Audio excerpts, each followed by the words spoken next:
Good morning, everyone. I'd like to call the the Planning Commissioners meeting to order. Roll call, please.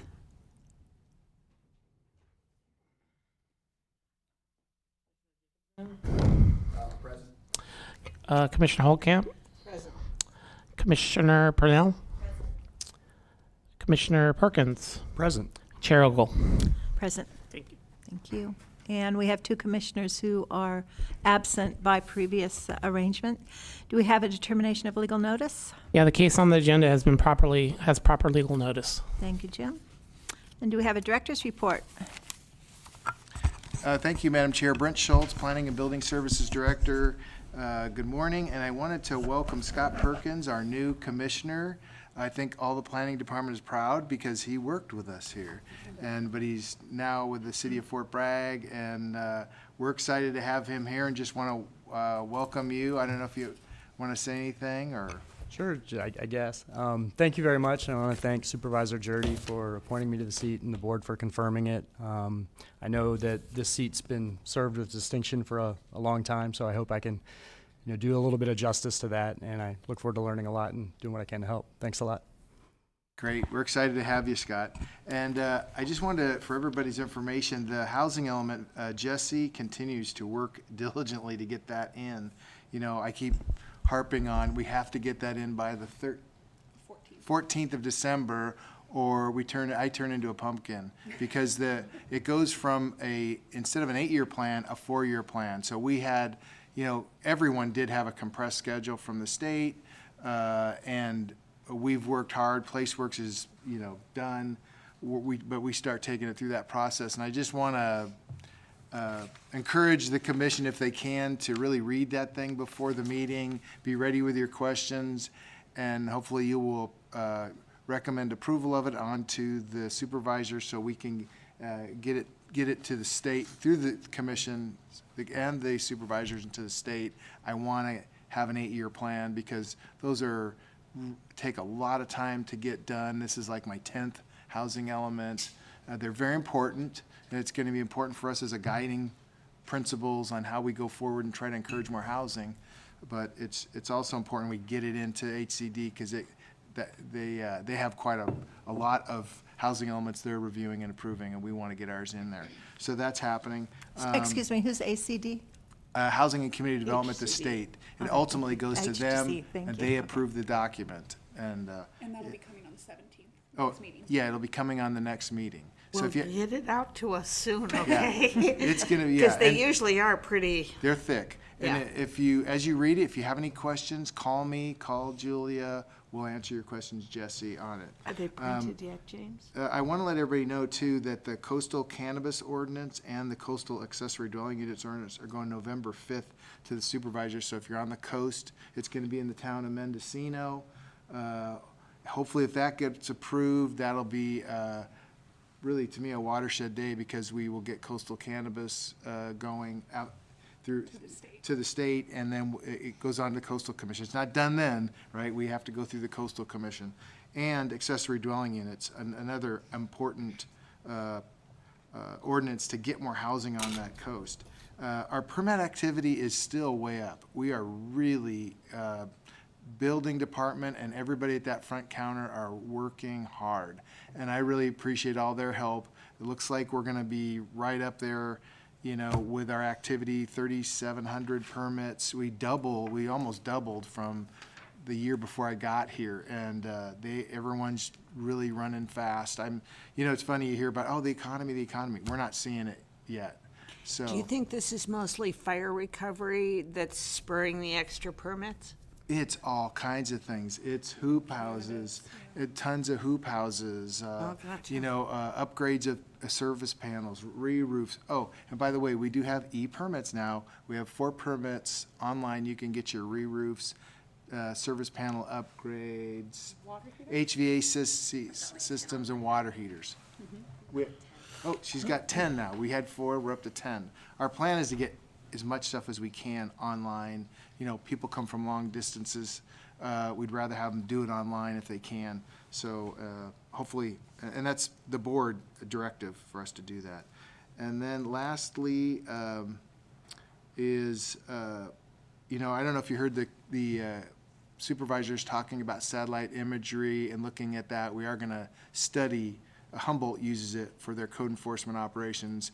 We're going to look at it and see if it's something we could use. Not sure yet. It's kind of interesting. They have like 15 satellites over us, and there are jurisdictions around us that use it to do code enforcement.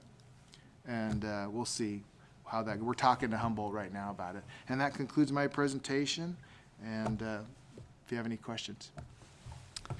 I have a question, Brent. I see there's a senior planner position open. I happen to look at the board out there. Yes. Who are we losing now?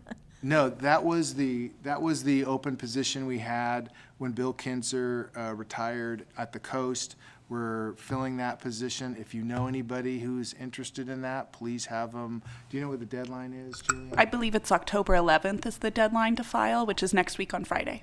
Yeah, please have them submit. We'd love to get a good manager. That's the manager position for that office. That activity there is, we're not seeing that fall off either. We're actually, I think it's up a little bit on coastal development permits. And as you know, they take a lot of time to get out to resource agencies and what have you to get the conditions of approval. So anyway, that's that position. Thank you. No other questions for staff? Okay. I guess we'll go on to the regular calendar. Item 6, that's case U2019. Sorry? Oh, thank you. I missed that. Missed the I always important forget part. that when there's no public too. The Planning Commission welcomes participation in commission meetings. This item is limited to matters under the jurisdiction of the commission that are not on the posted agenda and items which have not already been considered by the commission. No action will be taken. Is there anyone from the audience who wishes to address the commission? Seeing none, we will go on to the regular calendar. Item 6A, case U2019000010. The applicant is RTI Infrastructure Incorporated, and the agent is Brent Bergfault. Do we have a report? Thank you, Chair. Good morning, Chair and Commissioners. Sam Vandy Vandewater for Planner 2 with Mendocino County Planning and Building. Today I have for you a coastal development use permit. This is a request for a transoceanic fiber optics cable. Is located on several parcels throughout the coastal zone north of Manchester, south of Irish Beach. Here on the map you can kind of see the area. So it will land up here and follow this black line to about here where it will connect up with an existing cable landing station. Just a little bit about it. The cable will land on this northern parcel in a landing manhole which will be constructed. And it will travel south along State Route 1 between the north parcel and the cable landing station to the south. Development includes ground disturbance via boreholes for placing the cable and the construction of the landing manhole. An additional ground disturbance will be required when they connect the cable into the actual existing building.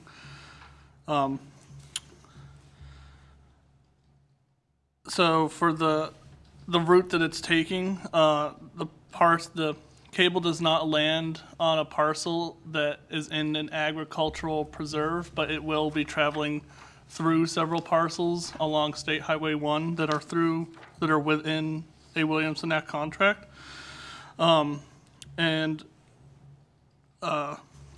Between the landing stations and between the landing manhole and the cable station, it will be boreholed into along the side of the road through On the west side or the east side of the road? the west. Moving forward. With regards to agency comments, there were several comments received, none of them showing major concern except from the California Department of Fish and Wildlife. And that is because there is a morning glory flower located on the parcel that is considered sensitive. So a takings analysis was completed to determine if it was the best possible site, and the applicant was kind enough to provide a map that showed, they did a biological survey showing the areas where this plan existed and that the project would be taking the least impactful route. But a condition was included just to ensure that the flower would be protected in the long run and ensure that the propagation and survival of that plant continues at least within 2 years after construction of the manhole. With regards to the local coastal program consistency, the project was found to be consistent with both the zoning district as well as the LCP general plan designation, which the parcel is rangeland for both the general plan designation and zoning district. With regards to visual resources, as stated, the station building that the cable will be going into is already existing, and most of the cable will be laid underground via boreholing. The biggest, I guess, construction aspect of this project is the landing manhole on the northern parcel. So there's the landing site, and then this small little building down here is where we'll be going into, right there. And that's the landing parcel. So the landing manhole will be constructed at ground level, so there really will be no visual impacts. But just to be sure, staff went through an analysis pursuant to Mendocino County Code 20.504.015, which has some guidelines for anything constructed in highly scenic areas, which this happens to be. And the project was found to meet all those criteria for construction in the highly scenic area. There's really no hazardous component to this project, at least within the county's jurisdiction. There might be some offshore, but that's controlled by the State Lands Commission. With regards to the habitat and natural resources, as stated, there was a takings analysis for the Morning Glory plant, and as shown in this map, the green is a low frequency of the plant, yellow is kind of a medium, and red is a bit higher frequency, though it's still the highest is up to 3 plants per square meter, which isn't the greatest density. And as you can see, there's almost no red, very little yellow, and even very little green as well. So we found that this was the least impactful area. Archaeological survey was completed and no resources were found, and the commission approved the survey. With regards to grading, erosion, and runoff, other than the construction of the landing manhole, there really is no issues considered with erosion or grading, especially along the state highways using the borehole, so that's minimal ground disturbance. And then with regards to groundwater, transportation, and public access, there's really no concerns with regards to these items in terms of the local coastal program consistency. And this is a very rare occasion for us because normally we're the lead agency, but because of the cable coming in through the ocean, the State Lands Commission is actually the lead agency.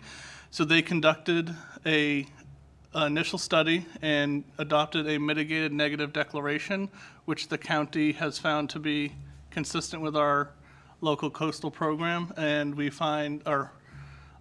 recommend adoption of the same mitigated negative declaration. And with that, staff recommends approval of the project. Questions for staff? I had one small one. On page 5 in D, it says that the Morning Glory plant, they're doing it when it's dormant, but I don't get how that helps anything. I mean, if they're boring in from under, I was confused about that.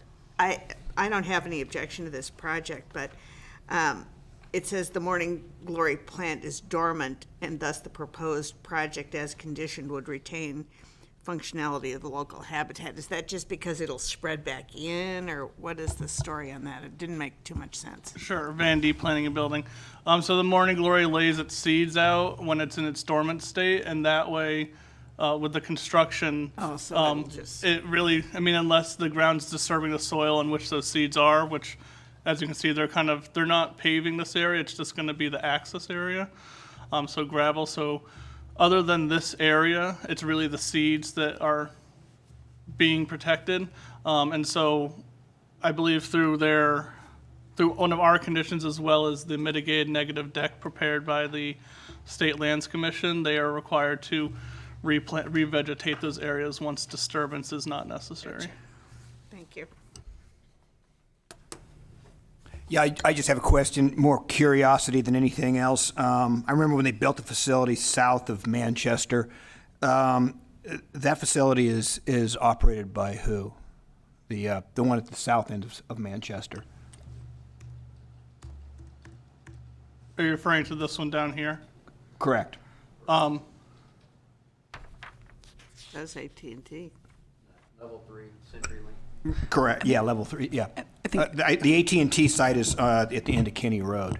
Who does AT&T also operate that site also? Yes. Okay. And then the cable landing site, are you tying into AT&T's cables? I think Are they- if we could wait until the applicant comes up, Okay. then we could ask questions of him at that point. Okay. I think they'd be able to better reflect it at that time. that's fine. Sure. I had a contextual question, Vandy. We have a transoceanic cable landing. Where is it coming from? It's coming from Hong Kong. Scott? Yeah, I have a question about the special condition 12 for mitigation of the habitat. It says that the habitat restoration plan will be submitted before construction, and it says it will be submitted to the county. Will staff not approve a building permit until that's received and accepted? Is that kind of the timing on that? Is that the teeth the county has to make sure that they're compliant with that condition? Vandy Planning and Building.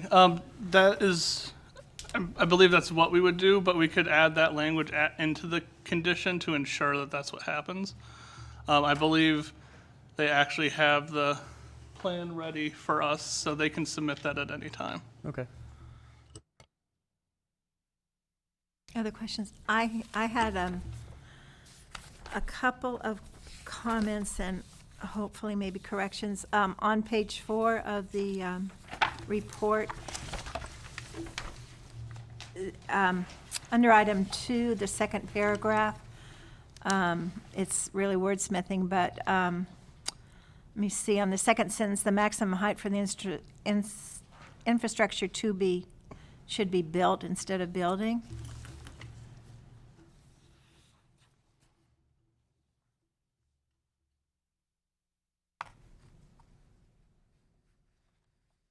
That is correct. Okay. And on the same page, number 5, it was a little unclear to me, and I'm hoping you can explain it. I'll read the sentence. It has been determined that any work conducted on the subject parcel will be within 50 feet of at least one morning glory plant. Is that not within 50 feet? Or I'm confused on that sentence. Vandy Planning and Building. So anytime construction is completed within 50 feet of an ESHA, a takings analysis has to be completed. So with the, excuse me, with this particular case, because there was construction not only within 50 feet, but on some occasion on top of these plans, the takings analysis had to be completed pursuant to that section. So that's what the statement is trying to make, is that there were ESHAs within 50 feet. Oh, okay. So the sample would be taken within that 50-foot area? Is Sorry? that this sample will be taken within that 50-foot area? Is that what I'm understanding? If I may, Julia Acker-Krog, Chief Planner. So with the parcel, because there's morning glory plants throughout a portion of the parcel, there's no area on it that meets a required 50-foot buffer. So any improvements on the site would be within 50 feet of at least one of the morning glory plants. So what Vandy was trying to state in the staff report was essentially that there is no area on the parcel that meets the 50-foot buffer requirements, and that's why they did the takings analysis, to demonstrate that it was the least impactful location. Okay, thank you. Did you want to comment on that? Go ahead. No, I'll just look. it's easier for you to do it. I don't see where it Okay. is. And on item 3 on the same page, number 5 under that, I think you meant cited as an SIGHTED. I don't think so. Well, you couldn't cite something from the highway as an SITE. I think you meant seen from the highway, right? Correct. Gotcha. So that correction will be seen instead of cited. And then on page 5, item 5D is in dog. The construction of the LMH would, I believe, occur, taking out the ing.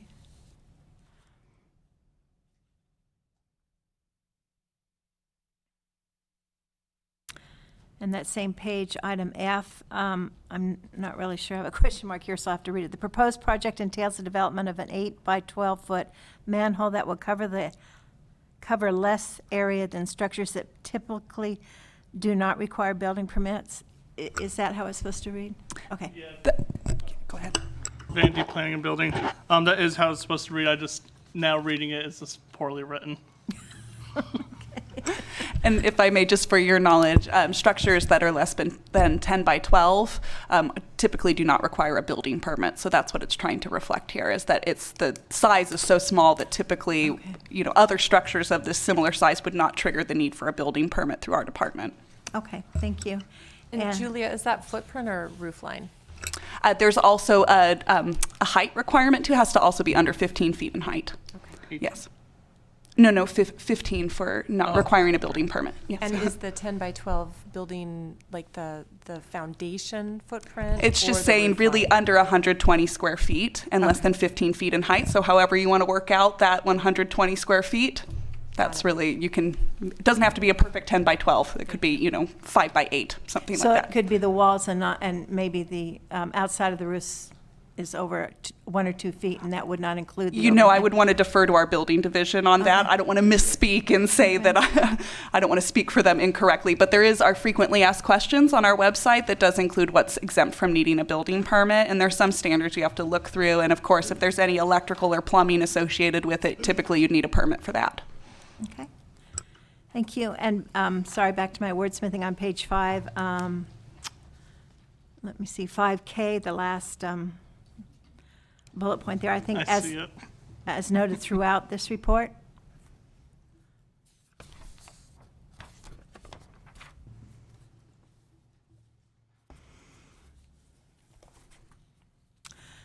And I know we were given an updated resolution. I had some comments or questions on that, when you have that in front of you.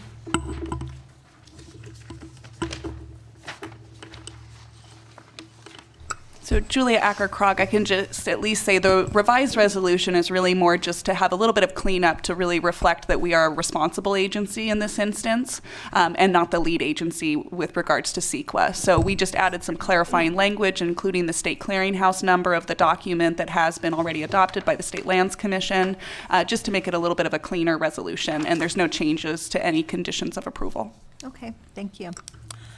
In the first paragraph, whereas the applicant, RTI Infrastructure Incorporated, filed an application for a coastal development use permit with the county, Mendocino County Department of Building and Planning Services to construct a transatlantic cable on several parcels in the coastal zone, I think would be a little more clear rather than in the coastal zone on several parcels.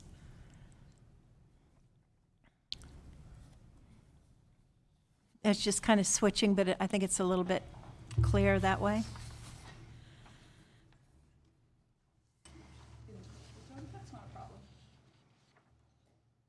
And then on the next page, item 8, the second paragraph, the proposed project will impact some morning glory plants. I think it's but the applicant has self-prepared, not by. That is correct. And the last sentence, furthermore, the proposed project is in the least environmentally damaging location as, and I think that's improvements would be incurring. Yes, that's correct. Okay, thank you. So I think we need those corrections on the resolution before it can be signed. Yes, and then just for the chair, we still need to go to the applicant as well as public comment as Right. well, too. Thank you, yes, this is just staff. So, do we have the applicant here to speak? Could you please come to the podium and state your name, please, for the record? Good morning. I'm morning. Chris Brungart with RTI Infrastructure, the applicant. Don't have any presentation, just here to answer questions. I can tick off a few of them that you've asked already. The habitat restoration plan, that is complete. We're ready to submit that.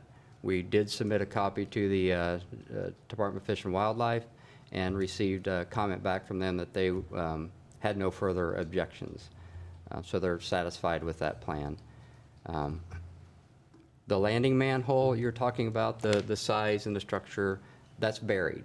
So there's nothing above ground. So that size is a vault that will excavate into the ground that the cable will land in, and then from there connect on land. In the resolution, you had transatlantic. These be trans-Pacific. Transoceanic. Transoceanic. I'm sorry, I misunderstood what you said. With that, I'm here to answer any questions you have. Any questions for the applicant? Yeah, I'm just curious. I drive this road, and I'm always curious as to what these buildings are. So you have the AT&T facility at the south end of Manchester. We also have an AT&T facility at the end of Kinney Road. How does your project, is it becoming part of the AT&T infrastructure, or is it separate? Yeah, kind of. It's separate. The international cables are their own animal, so they're separate. Right now, the AT&T has the building at the end of Kinney Road. Right. And there's a cable that comes in there now. One cable system, 2 cables for a system that goes to Japan, and another link up to Oregon. Excuse me, does that come in from the ocean? Yeah. Okay. Yeah. And that was installed 20 years ago, 18, in 2001. And I did all the permitting for that project as well. Okay. The south landing station is level 3, which is now CenturyLink. So that used to be the Bell system facility. They now own that. So what we're doing is landing a new cable that comes from Hong Kong. We'll connect down to our cable landing station will be in the buildings there that Bandy is showing. Then we will connect a cable from there down to the level 3 station. From there, we'll be able to get on their network to connect then into San Francisco and Sacramento, and that's where it connects into the national network, if you will. So, so as I understand, there is a transoceanic cable coming into the Kinney Road facility. Yes. What's the difference between that cable and the cable coming in at the north end? Are they just is this like 2 different dish networks, or what is this? Yeah, well, they go to different places for one. So Okay. these trans-Pacific cables are point-to-point cables. So that one goes from here, from Kinney Road. Really, the way where you would access that cable would be in San Francisco area in the network there. So basically, that carries from San Francisco then to Japan. It also has a link that goes to Oregon, and then they have a link from Oregon over to Japan. So that Japan-U.S. cable system is what that was constructed. It is to serve those data centers and those centers of information. This one is going to go to Hong Kong. So it's a direct link to Hong Kong. It'll be one of the first cables that's capable of going from the U.S. directly to Hong Kong. Just in the last 4 or 5 years, the technology has allowed the ability to make that connection without stopping. Prior to that, everything had to stop in Japan because it's the closest point then to the U.S. Well, this cable will now be one of the first that lets us connect directly to Hong Kong, and from there, of course, service. To the mainland. Yeah. Okay. Yes. If I may, through the chair, I would just like to add as well that I don't know. I apologize. I don't know the full story, but the reason, one of the reasons why the project is landing north of this facility and not just attaching is that the state parks have, since 20 years ago, changed their regulations, and now coming into that facility is more challenging. It's a national marine sanctuary area now off the coast that was only been designated since the I see- previous I see cable the came line. in. Yes. Yeah. Yeah. Yeah. Okay. All right. Any other questions? I just say technology is amazing. I just can't imagine this Isn't it? cable all the way under the floor of the ocean. Yeah, it's this big amazing to around. me. It's this big How do around. they keep it from sweeping in the waves and stuff? Well, it lays on the ocean floor. Yeah. And where you're on the continental shelf, we bury it under the ocean floor. Once you get off in deep water, the currents are very, very mild. You really don't have very strict currents. So it just lays on the ocean floor. Most of the ocean floor is mud, dirt, so it just settles in.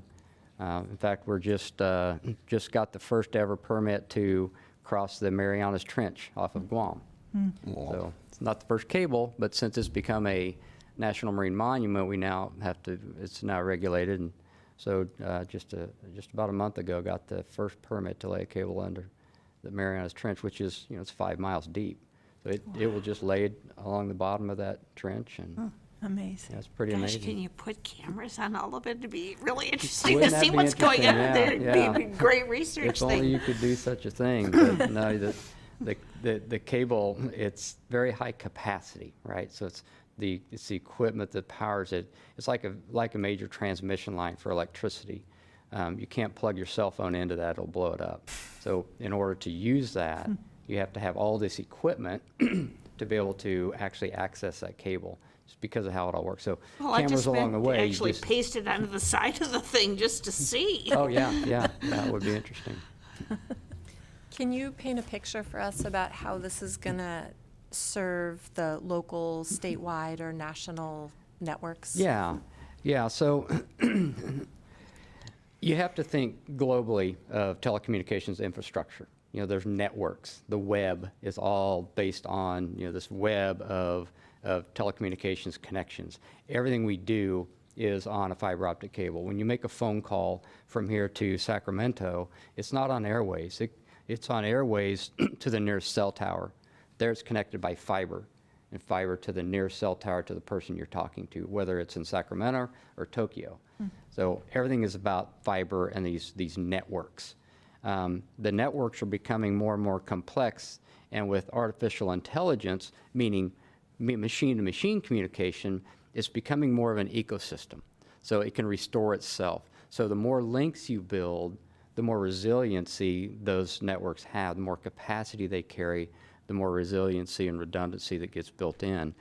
So that's what this is, and with transoceanic cables, just like with transcontinental cables, they're connecting very big data points to very big data points.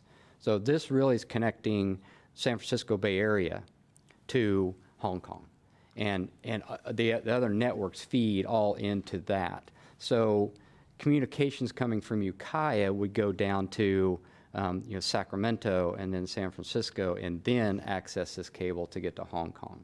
So for the immediate local area, no, you're not going to notice that your internet surfing is quicker because you're restricted by the link between here and Sacramento. But overall, things are cheaper. The more that are built, the more communications can be carried, the more supply there is, the lower the prices become. The faster it is, again, a direct link, and it's where millions of a second matter. When you're opening up your data screen, millions of a second matter. So the region will notice an increase in efficiency, but at the individual level, are you going to notice that? No, but you do enough of these, and over time, yes, it does. The consumer experience is improved. On the coast, how many of these facilities are there?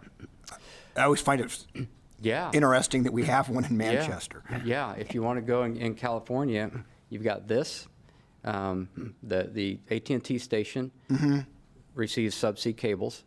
Then you go down to Morro Bay, Grover Beach, San Luis Obispo area, and there are half a dozen cables that land there.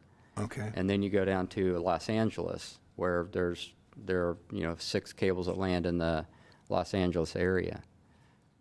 and that's it. We're expecting to be able to build one in Eureka, a cable that would come into Eureka in the next couple of years. But There aren't any in Washington and Oregon? Oh, yeah. Oregon. So Oregon, there's 3 or 4 of them off of the Oregon coast that all go in towards the Portland area. Washington, there's one cable that comes into Washington now and goes into downtown Seattle area. But there are no more being built there because, again, that whole northern part of Washington has a National Marine Sanctuary. And those are very problematic for a number of reasons that I'd love to explain to you, but you're probably not interested in. We like our marine Thank you. sanctuaries. Any other questions? One more. As technology advances, looking, say, 20 years down the road, do you expect that we're going to see more and more and more cables coming in? Yeah, so this market is typically cyclical. So you have a build-up, you put in capacity, and it's usually many folds larger than what was available before. So this cable we're putting in compared to the Japan-US cable that's going there now, this might be like 100 times larger in capacity. So you have these surges. So you build cables, and then it takes a while to consume that capacity, so things die. You're not building more cables. Then once that capacity starts to get consumed, the more technology advances, the more packets of data you can send, the more we want, the more capacity is needed. So you'll see about a 5, 6, 7, 8, 10-year lag, and then another cable or two will come in. So if you look at California, in 99 through 2001, there were 6 cables landed in California. There have been 1 since then, and it landed in, there was 1 at about a 6-year interval, and then within the last couple of years, there's 4 landing in the LA area, and then there will be this one, and then we're hoping Eureka and another in Manchester. So yeah, we're in an expansion period now that we fully expect will taper off. So here, I really think within 5 years or so, we'll probably land another cable. So the infrastructure we're building, the bore pipes and all that, those will accommodate another system. So if we land another one, it's really all marine work. It's all just from the ocean side. Nothing else on land to excavate or disturb, simply pulling it into an existing conduit at that point. So we expect within 5 years we're landing another cable at Manchester. And is that also true of the system that connects the cables down the highways? Is there an existing conduit and your cable's just going to go in there, or is this a whole new trench? Yeah, in this particular area, we have to, it's not a trench, it's directional boring. So the bore machine sits on the ground, we bore down 4 feet, and then horizontally about 300 feet, about the length of a football field, and come up. And then from there on, so you do these series of bores. But we are installing new conduits along, right in the highway right-of-way, right up next, in the road shoulder, for that 3-mile stretch from the highway down to our cable landing station, and then on down to the level 3 station. We all remember how it was coming over Mountain View Road. Back in the day, that was a mess. It was a mess. I remember I did a lot of the permitting on that, as did Brian. And yeah, we're out here during the construction of that. And all the AT&T work, they've got 2 cables that go from here to San Francisco, one that goes over to Cloverdale and Santa Rosa. And yeah, I was involved in all of those. And then one that went up to Bandon, Oregon. So yeah, that's a mess. But that was all trenching, and that's trenching in the road lane. This is a different animal. We're glad you're not doing that again. Still have to block the traffic in one lane because you have to set the bore machine up, and most of our operation will be from the road surface, but the bore machine will be just off the edge of the pavement. So if I may, through the chair, I just want to add that this project, what he's talking about is really getting it from the cable landing site that's, up past closer to Irish Beach and then running it down Highway 1. And then it's going to land at that existing facility that's down by Manchester. And then this project didn't include disbursement from that location necessarily. So this project is really looking at the boring down State Route 1 to get to that facility. Yes. Thank you. Yeah, and then there's existing fiber that you've already, the pain of which you've already suffered to get from here to San Francisco. Any other questions? Okay, thank you. I think we've all been educated, and I think we were curious, so thank you so much for answering all of our questions, Chris. I love talking about it. I'd be happy. Anyway, thank you. And I'd like to thank staff for their diligent effort in getting us to this point. I do this really all over the world, and it's been a real pleasure every minute working with this staff, knowing they're very overloaded, overworked, but yeah, they've been true professionals, and it has been a very good experience. Great. Thank you for your comments. Are you with the applicant, or, I'm sorry, behind you? Are you speaking with? I own a property just south of it. Okay, so you're speaking from the public? Yeah. Okay, thank you. Okay, yes, please.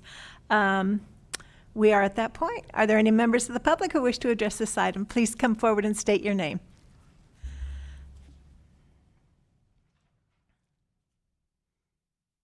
Yeah, my name's Vaughn Scott. I was just wondering what the extent of the project's going to be. Everyone keeps saying a boring machine. How big is this boring machine and how long? Will it be running 24 hours a day? How many days is it going to take?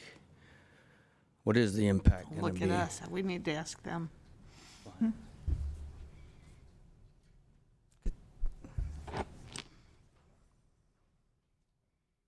Hello, Mr. Scott. Good to meet you in person. We have spoken on the phone, and I'd love to have a follow-up conversation at the end to answer any other questions you might have. So as we go past Mr. Scott's property on the highway, we'll be using the smaller bore machines.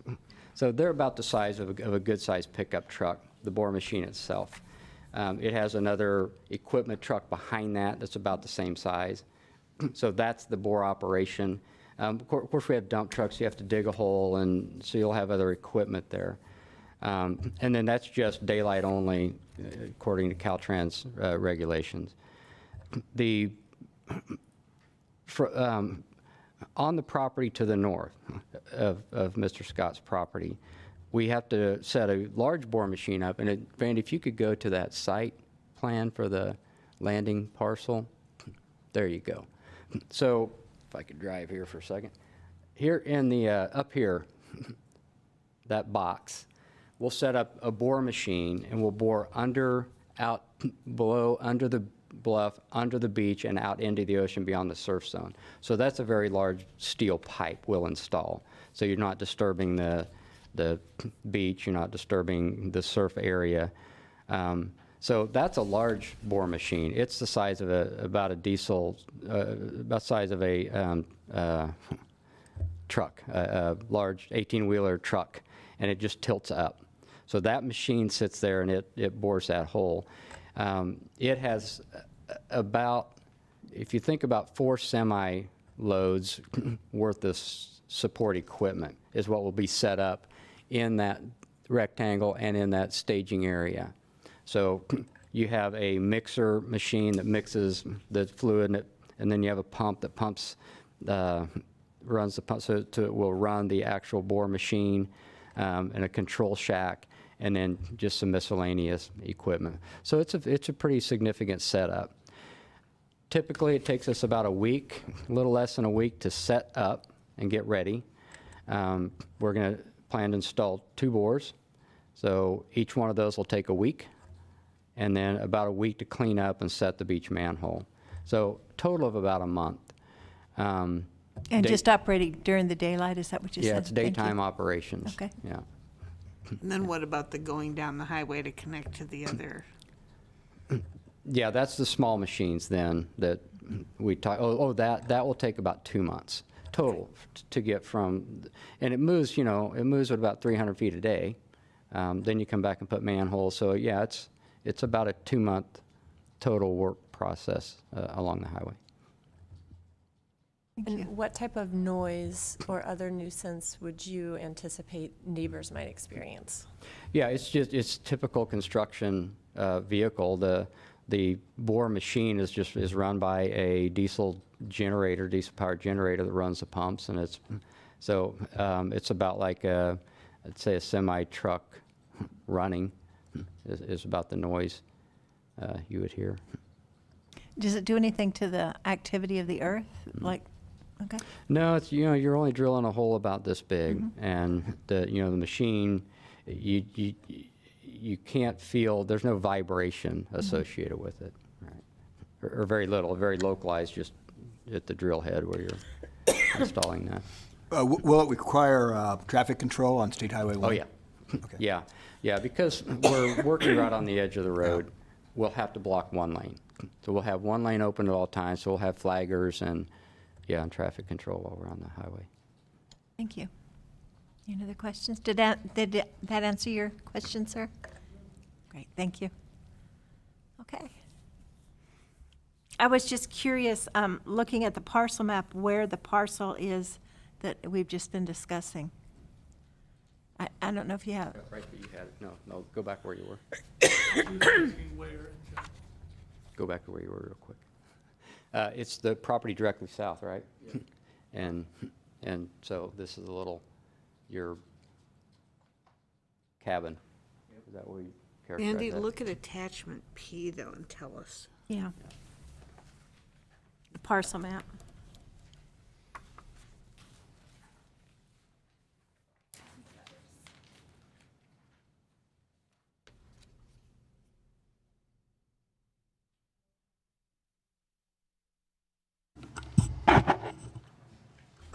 It looks like attachment P is showing the area which is where the final landing location is going to be, where the facility is, showing adjacent ownership, but Mr. Scott owns the parcel directly adjacent to the south of the cable landing site where the manhole will be installed. It does not appear that we have that map reflected in here. It looks like it's on attachment O, but unlabeled. Yes, and you can see it's got a nice little curve in the parcel there that is following a creek that flows between the two properties. Oh, so it doesn't show the property ownerships on that map. No, it does Not not. on attachment O. Vandy Planning and Building. This is the general area though, so Irish Beach is just up here, Manchester is right here. This is where the manhole parcel is, and then this is Mr. Scott's parcel. Okay, thank you.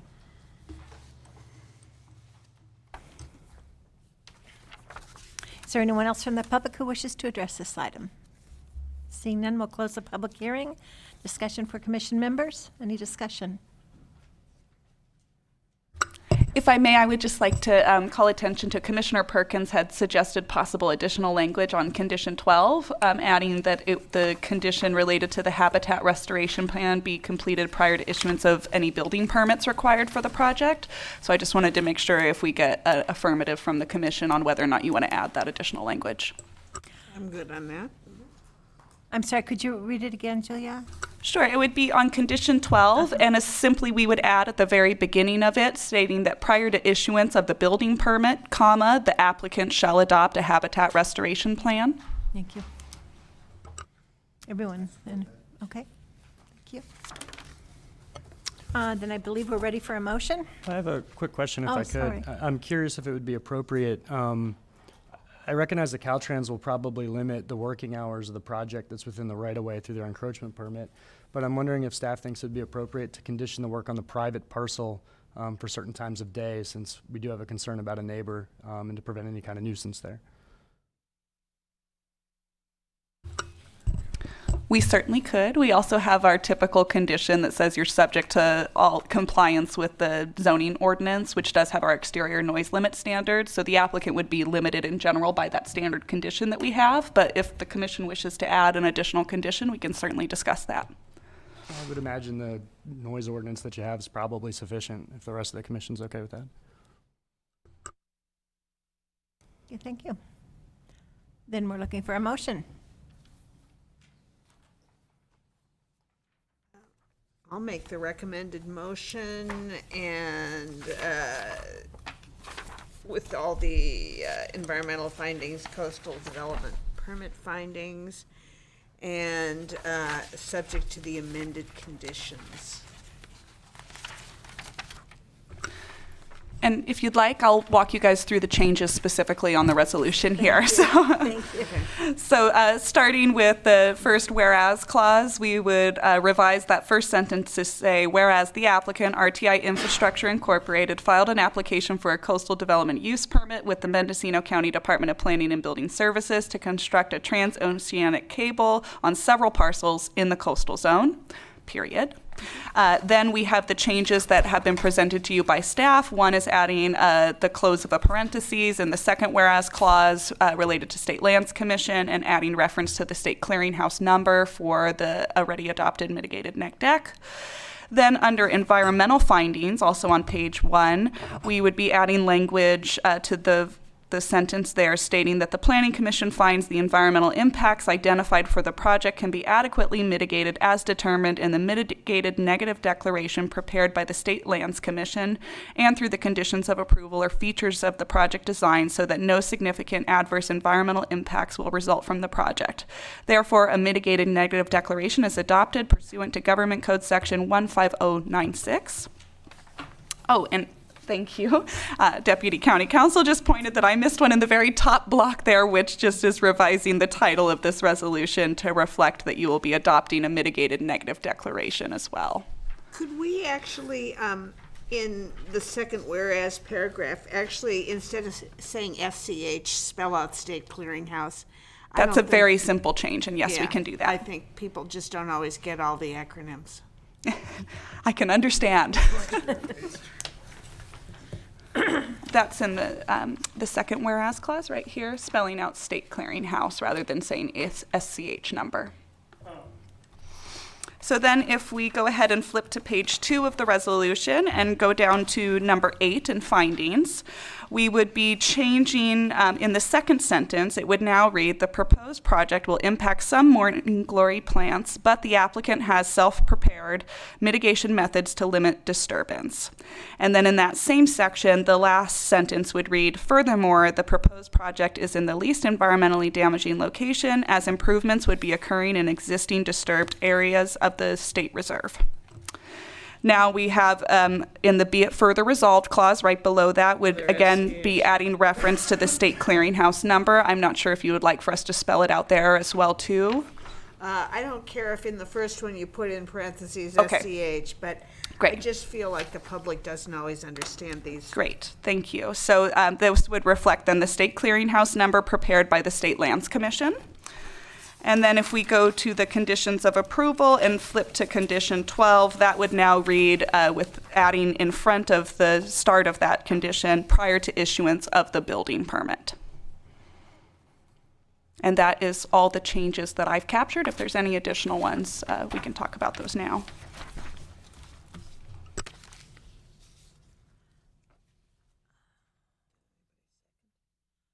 No, not yet. I think we're still working on the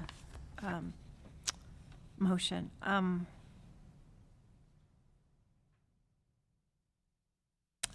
That one got answered. I'm good, thank you. Do we have a second? I'll second. Okay, thank you. Any other discussion? Shouldn't be any. We'll have a roll call vote, please. Commissioner Purnell, Yes? Commissioner Perkins, Yes. Commissioner Jacobson, Yes. Commissioner Holcamp, Yes. Chair Ogle. Yes, thank you very much. Thank you, Chair and Commissioners.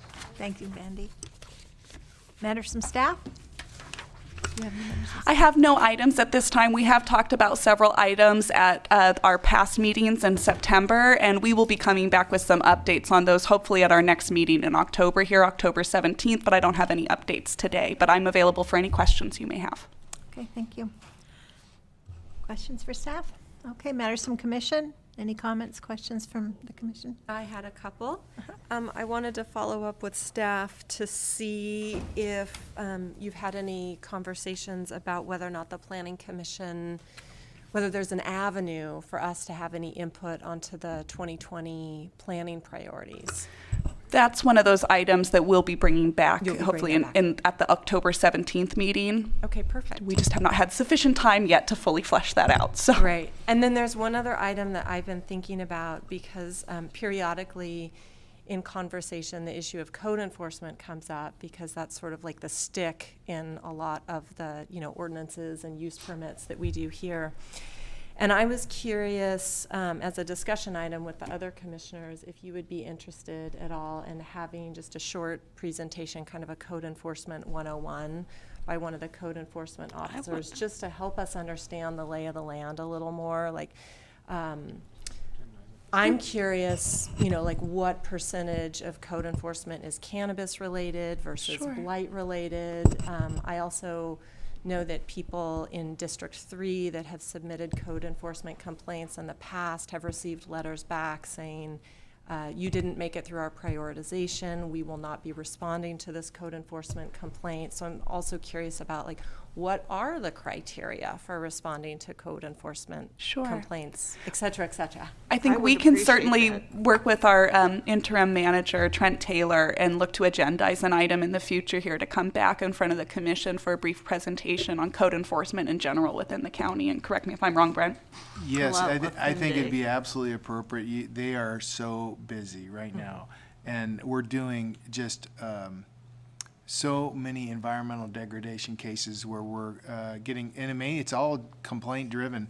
People taking out trees, moving creeks, putting in ponds without permits, and we're very busy. And we actually, County Council developed a receivership program. We, for the intractable problems where they just will not deal with our code violations. We're actually our first, I think, one or two. There's 2 receiverships we're doing, and we'd be happy to talk to you about how that works and when we employ that kind of a code process. I did it in the past in my prior life, and it's very effective when you've got major problems, major health and safety problems on properties, and you just can't get the owners to do anything. So, but I'd be happy to. They're very busy, and I'll have Trent come. And I'd also like to go over the priorities too, because our priorities have changed, and the board is changing them even as we speak here. And so we started with 13. I think we're over 20 now. When when I look at everything, thankfully Julie and her staff and County Council are helping us get a lot of them done. And I can show you what kind of progress we've made, but we've got a lot done. Julia and Matt, thank you for your help on those, and our staff. So what we will do is we'll agendize a code enforcement presentation for a future agenda. We'll have to check to see when they're available to be able to attend, and whether or not they want to provide any sort of little summary to you with the packets that would be sent out. So be a good way to fill out a one-item agenda. Certainly. Just out of curiosity, I realize that Trent Taylor's the interim. How many are in that department, or is it just him doing it all, or for code enforcement? Oh, are there? Okay. I believe there's 6 altogether code enforcement officers. There's Trent Taylor as the manager, then we have the supervisor, Lisa Washburn, and then I believe there are 4 code enforcement officers beneath that, but there is, I think, a 5th that sort of provides a support role as well, too. So I believe 7 might be actually altogether now that I'm thinking through the folks. But Trent will be able to say with more definity exactly what's going on. One of the things too, I'd like to see if Matt could have Mike from County Council come too, because I don't think people understand, the people that call in on code complaints are very upset with us. It's not happening quicker. And the people we go out and meet with in the field and say, hey, you got a code complaint, they don't like us either. And there's a legal process we have to go down. We just can't take away people's property rights and go on and clean it all up. But maybe we could get Mike also to talk through, what happens when we get the call? What do we do first, second, third? What are our and there's some priorities from the board. Trent took priorities to them, and we could talk about what the board priorities are. So, but we did get this one interesting idea, which was from Supervisor Williams, and it's to look at this satellite imagery and how Humboldt is using it. We're going to work with county council, look at it, see if it's something we could use. They're a totally not a reactive. They are a proactive. They are going after environmental issues on the property. They are, a totally integrated program, and I've done programs like that. So, but you're either reactive. Most cities, counties have reactive code enforcement, but they're totally proactive. Well, certainly with environmental degradation, I could support that. Yeah, they go out, they look for tree removal and no permits on buildings, and then they hand off cannabis enforcement to their sheriff's department and other entities. They all work together, so. Roads and streams, I always worry about them. Yeah, but anyway, we'll Funky bring that roads back. and We'll bring that back. stream disturbance. Yep. Thank you, and I think going along with that, and that's something I need to discuss with you after the meeting on a one-on-one, Julia, but I, at one time, 2016 and 17, when the cannabis ordinance was going through the planning commission, I was looking at my packet of information that I did keep, and it's pretty dated, and I don't think I really have a clean packet of the ordinance. So going along with that, maybe that could be, and I'm sure it's online somewhere. It is, but we can certainly provide you some printed packets as That would well be of great. what, and I will say, It but the is kinda nice when regulations are you're still in comparing. flux and changing, I'm sure. and we continue to keep going back and making modifications to that. So even if we provide you what we currently have in the code, it is still changing. Okay, great, thank you, Julia. Any other questions for staff?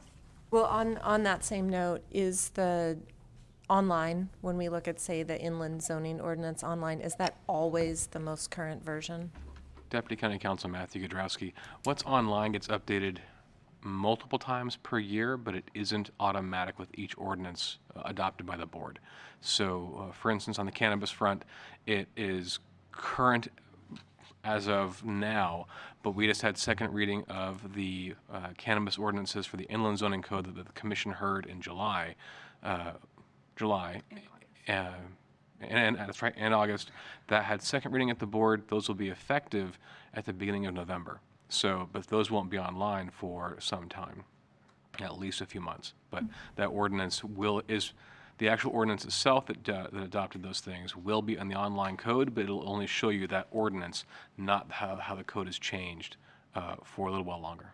Is there, are there dates on there, like, effective as of, so that we understand when it was adopted? For the zoning code, generally speaking, yes, it does a good job of that. Some of the older chapters elsewhere don't always have that or do it differently.